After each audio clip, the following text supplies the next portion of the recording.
This second reflection for Holy Week is actually around the disciples, because I found myself thinking about them as we journey through this week. The disciples, some of them, as it were, rushing around the place, preparing for things, those who go to prepare for the Last Supper and such like.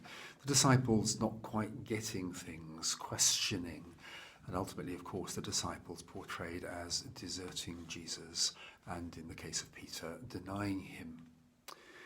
But it's not the only strand, that journey towards desertion and denial, which we see in the disciples during this week. There's another strand which is epitomised most strongly in the women who are part of that community, that gathering.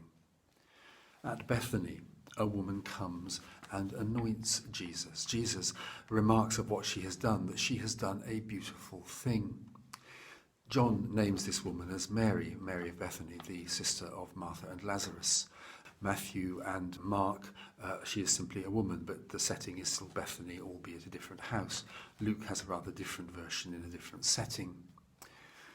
With this woman, as with those who were watching when Jesus was crucified, we see a strand which I characterize as being a strand of attention to Jesus. There is a care for him, there is a devotion to him which is being shown in the actions and demeanour of these women. Beauty, yes, as Jesus says, also faithfulness, and in a strange way, strength as well. There is a quiet and strong devotion in these women. They stay there, they stick with Jesus, they are focusing on being there with him and for him. And that's a really important strand which runs through this. The anointing is interpreted as being in preparation for Jesus' burial. But I think here we see also a more general pattern for our discipleship, this pattern of attention, of looking to, of watching, of being there for, of caring. And that is directed towards Jesus himself. And so it sets a pattern, I think, for our own devotion, for our own spiritual life journey and walk.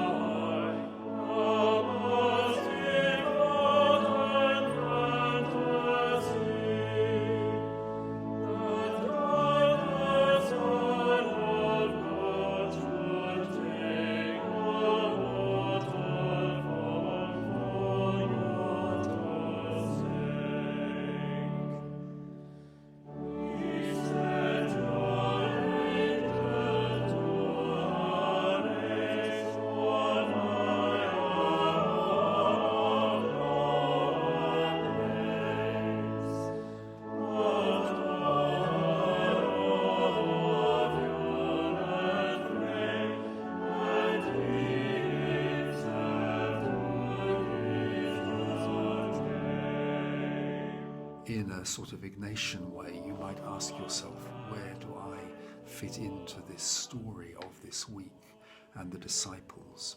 Am I like some of them, sort of rushing around the place? Is that my default mode, to want to do things, to get things done, to be actively engaged?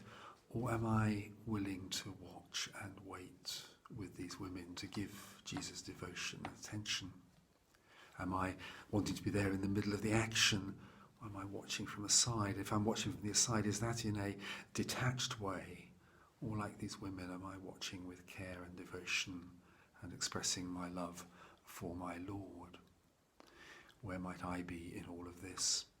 Of course, this incident then in the narrative, particularly of Matthew and Mark, leads directly into the actions of Judas, to which we'll come in another session.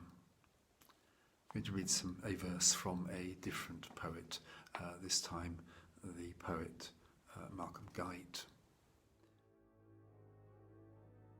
The whole room richly fills to feast the senses, with all the yearning such a fragrance brings. The heart is mourning, but the spirit dances, here at the very centre of all things. Here, at the meeting place of love and loss, we all foresee and see beyond the cross.